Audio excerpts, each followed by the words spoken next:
kining milagro ni Jesus sa pagpakaon sa mga tao, katulo gini nagbalik-balik dinhi sa atong ebanghelyo.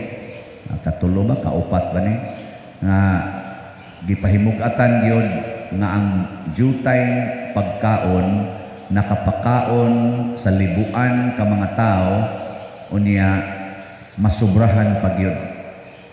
Kini usa ni siya ka pagpakita ba nga kung kuyog lang gid tas Ginoo wa gyoy problema. Why jutay? Wa gyoy jutay diha sa Ginoo. Kamuron unsa inyong tan-aw sa inyong kwarta, jutay o daghan? Og jutay gani sa to pa wa kay Ginoo. Kana ba maayong ka kuwang. Muana gani ka sa to pa wa kay Ginoo. Ang imong kasing-kasing wa puy sa Ginoo. Sa unang pagbasa ni ingon diri kun maghari na ang Ginoo niadtong iyang gingharian magbaha ang lamiang pagkaon og mga mahalon nga mga bino way hunong wa na kuno didtoy kasakit wa nay mga luha kay pahiran wa nay kamatayon wa nay mga sakit. Gipakita po ni Jesus diri kadtong mga taong nikuyog niya ang mga bakol nangaayo, ang mga amang nakasulti, ang mga buta nakakita, ang giyawaan nangaayo, ang mga sanlahon nangaayo. Nya way kaon nagbaha sang pagkaon nasubraan pag yung pito ka bukag. Sa to pag naa ang Ginoo way sakit, way kasakit, way gutom. Kamuron, naamuroy mga kasakit? Na? Ano ba, mubugat imong kasing-kasing? Naamo? Wa kay Ginoo. Bitaw. Kay ang Ginoo, basta naalang, bisan ang kasakit, mahimong kalipay, kana lang atong mga martir. Mga martir ba? Parehan ni San Lorenzo Ruiz. Siunan ka ng torturon kag pila ka simana, grabe pag yung kayong pagka-torture, abot pa tong tuslo kog dago mangilang tudlo, nya musmail ras San Lorenzo Ruiz, muingon pag yun, ug tagaan kong usa ka libo ka kinabuhi, akong balik-balikon og halad, niining paagiha ngadto sa akong Dios. Gisayunan ka na, musugot ang kalipay ni San Lorenzo Ruiz, nga balik-balikon siyang torture 1,000 times adtong paagihan. Kamo, mga asawa, tamparuson mo sa inyong bana kay nangabit na siya, luod na kay kagnaw, muingon ka, bisag tamparuson pa ko og 1,000 times di yun mausab ang akong paghigugma sa akong bana. Makaana mo? Ha? Mga asawa ba? Imagina ba? Yung kadili madapa diray, awa kay Ginoo. Wa kay Ginoo. Kay nga kay Ginoo, bisan pagbali-balihog ang tamparos, bisan pagpila ka tuig ka gitorture, di yung ka mo atras, basta naa kay Ginoo. No, na siya nakanindot og naa kay Ginoo, kung maghari ang Ginoo dinhi, ang jutay mudaghan. Kagamay ra natong kolekta dinhi, pero nakatukod ta og nindot kayong mga improvements nakahimo ta. Ni cost na ni siya mga 40 million kapin ang atong mga improvements dinhi. Napataroy gihimo nga unsa to, once and for all nagi-envision nga project, mga 60,000 slots ang atong gibaligya nga tag 1,000. Nagitawag na to divine unity, prosperity, and satisfaction na slots. Ginagmay-gagmay na yun kada adlaw. Karon ni abot na gani ni siya 2,225 ang nahalin. Di ba? Pakpakang Ginoo. Ginagmay-gagmay lang ni siya nahalin. Pero padaghanon ra ni Ginoo. Adi lang kita maproblema. Niya ang nanghatag sa ani, ginagmay-gagmay nga nihatag, daghanon sa nas Ginoo ang sukli nga to nila. Ang tag-iya atong 7 kapan nga naa sa tong ebanghelyo, ang tag-iya ba? Didto giuli niya ang 7 ka bukag nga nahimong sobra sa gimilagruhan ni Kristo, ang iyang 7 ka pan nagihatag nahimong 7 ka bukag, unya nakapakaon pag yung libuan ka mga tao. So kaning nanghatag aning atong mga slots na malit ani nga niabot na rog 2,225 slots. Siguro gyud ko basta tinuod lang gyud silang naay Ginoo, mudaghan gining ilang bahandi. Pilo-piloon gini. Pila na ka nakapilo? 7 ka bukpan, nahimong 7 ka bukag. Pila mo na? 100 times? Sa inyong paminaw, 100 times ang pagpilo-pilo ka? Kanang bukag, kailan mo bukag? Kailan mo bukag mo? Sa inyong paminaw, pila ka bukpan ang masud anak? Sa kabukag ba, pila ka bukpan? Mga ibutan talang o kayampan, inguram nagkumok kadagko. So, tingali mga 200. Ibutan talang 200. Kay ang mangga na mo dito sa una, ingon ani ka dagko. Musod man o mga 100 ang usa ka kaning kuan. Mga 150. Sige, 150 lang man. Ano? 150 lang. Ano na ang kadagkong pan? Ingani ba nakadagkong pan? Tingali, ingani. Yang ilang pan dito, kaya di man to lingin, nipis man, hapnigon raman to nimo, anak kabaga. Nga gision mga na nila ini kuan, ano ba? Di sa to pa. Abot pagani tingali to. Ibutan ka lang, 200. Nga times 1. Times 7. Bila man? 1,400 divided by 7. Awa mo kayo ba? Aron mahibawa na to kapila gipilo. Di sa to pa 200 times more or less. So dili lang 100 times, 200 times. Muna kaning nihatag kani atong slot, pilo-piloon sa 200 times ang ilang grasya. Kanin do tanan. Muna hatag pa more. Palit pa more. Nang akong giingon nga karong buwan sa December 1 maron, ato ko nung suwayan, kita lang mga parishioners ba?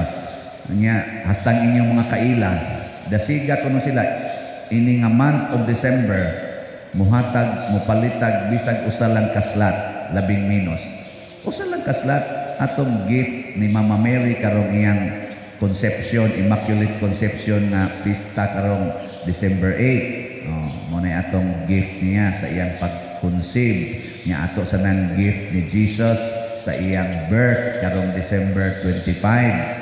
Ato bang ihatag ang ato bang gasa sama atong tulo ka hari na migasa. Sa tuig gigasa nila, bulawan, insinso, ug mira. Kita divine unity, prosperity, and satisfaction. 1,000 raw na per slot. Siyaro sa kabuan, di ka katigong.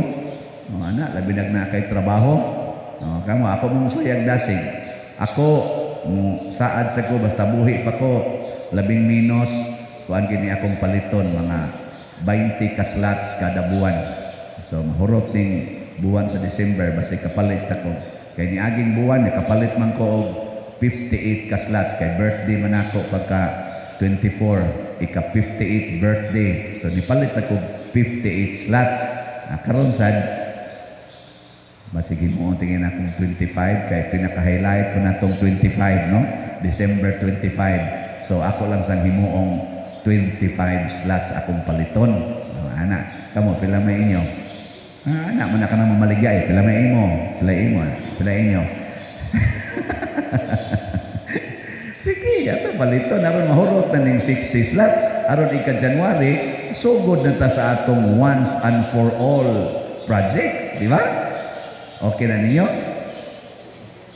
Mura mamugwa gyud mo ka ng reaction pero nay pipila nen okay ra pa din. Sunod tuig lang na, sunod Disyembre.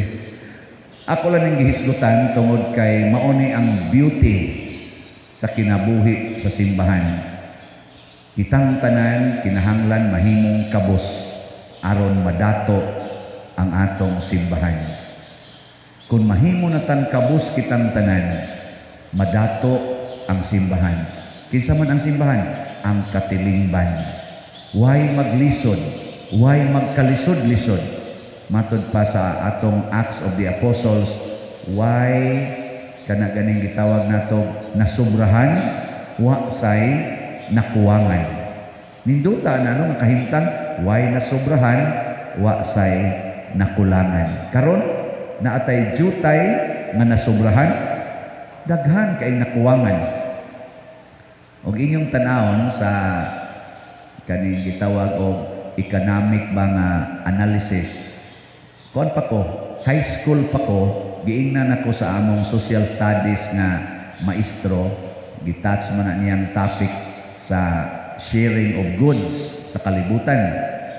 Ang 95% sa atong wealth gikuptan sa 5% of the world's population. Tanaw ha? Ang 5% na population mao'y nag-control, mao'y nag-angkon sa 95% sa atong wealth. Samtang ang 95% sa atong population mao'y nag-share sa 5% of our total net worth. Giswayan akong analyze based on ang Forbes magazine na gipost diha sa Google. Akong gi-search ba, nya gahimo-himo kung akong analysis.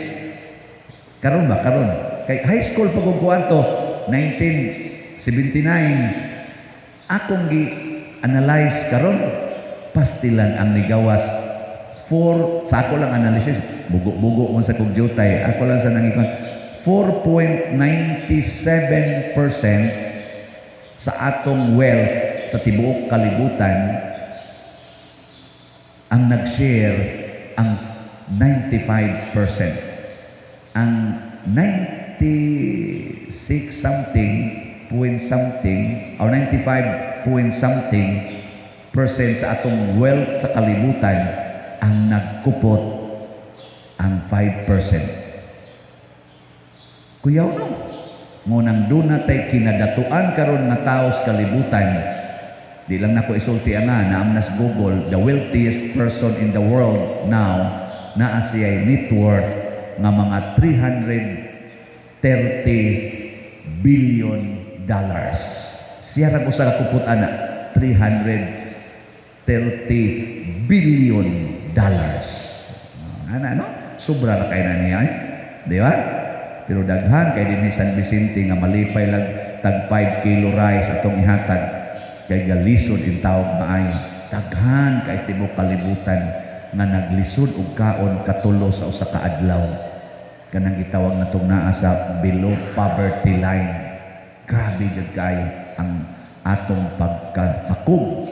Wa ta magpuyo sa Ginoo. Mo nang diri sa atong kanini ang tubag sa Salmo, gidasig ta sa pag-ingon unsa to atong padaan, magpuyo ako diha sa balay sa Ginoo sa tanang mga adlaw sa akong kinabuhi. Pagkanindot og ang tanang Katoliko ato ning isulti og ato ning puy-an.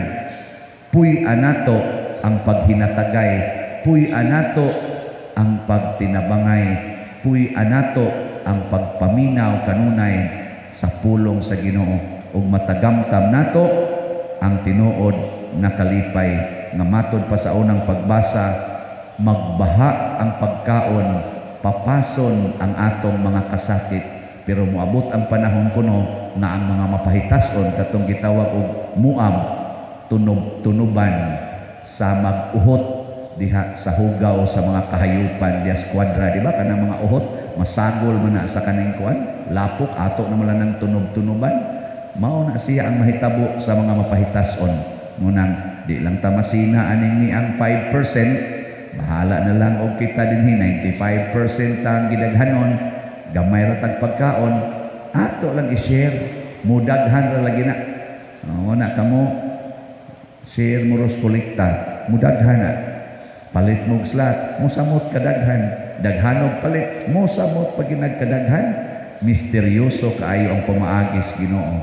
Ang makatigamtam niini kadto ra sang motoo, pero kadto mga hakog dili makatagamtam niini. Pirming kuwang ang ilang kinabuhi. Manindog na ta mga buutan. Puno sa pagsalig o pagtuo, mudangop kita ngadto sa Dios sa atong mga panginahanglan ug muingon kita, dungga kami Ginoo.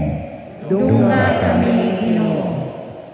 Alang sa mga pangulo sa simbahan, nga andam unta sila sa pagpaambit sa mga hiyas nga gitudlo ni Hesus kanila, mga muyo kita sa Ginoo. Dungga kami Ginoo. Alang sa mga pangulo sa atong nasod, nga maantigo unta sila mutan-aw sa panginahanglan sa katawan labi na sa mga kabos, mga muyo kita sa Ginoo. Dungga kami Ginoo. Alang niadtong nag-anto sa nagkalain-laing matang sa sakit, nga makabato na sila og hingpit nga kaayuhan o kahupayan diha ni Kristo, mga muyo kita sa Ginoo. Dungga kami Ginoo. Alang sa mga nag-alagad sa mga masakiton o ubang mutong sa katilingban, nga makabaton kanunay og grasya sa paglahutay o nga mapanalipdan sila, mga muyo kita sa Ginoo. Dungga kami Ginoo. Alang sa pagsaulog sa 500 years of Christianity, nga unta magmalampuson ang tanan nga kahalihukan ilabi na sa mga parokya ug atong mapalawman ang atong pagtuo ug paglaom isip mga binunyagan, mga muyo kita sa Ginoo. Dungga kami kami Ginoo. Alang sa sulugoon sa Dios, tiyukilo kamumot